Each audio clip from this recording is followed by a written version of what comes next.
ছেলেটাকে পুরো ঠকিয়ে দিয়েছে। বিয়েতে একটা কিচ্ছু দিয়ে পাঠায়নি তোমাকে। আমার ছেলে সরকারি চাকরি করে, আমার ছেলেটার কোনো মান সম্মান থাকলো?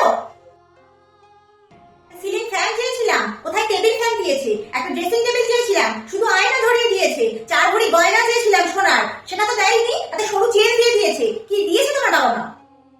মা, আপনি আমার বাবাকে নিয়ে কিছু বলবেন না। আপনার বাড়িতে আপনি আমাকে চা করতে বলবেন, আমি তাই করবো। মুখ বন্ধ করে আপনার কথা শুনবো, উঠবো আর বসবো। আপনার বাড়িতে চাকরানি হয়ে থাকবো মা। দয়া করে আমার বাবাকে নিয়ে কিছু বলবেন না। বৌমা, তোমার বাবা কিন্তু বিয়েতে সেরকম কিচ্ছু একটা দেয়নি, বড্ড খালি হাতে তোমাকে পাঠিয়ে দিয়েছে।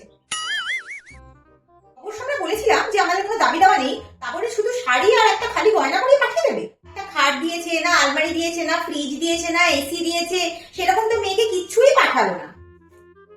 ইস, আমার বাবা যদি জানতো যে আপনারা তো ভিখিরি, তাহলে আমার বাবা কখনোই আপনাদের বাড়িতে বিয়ে দিত না।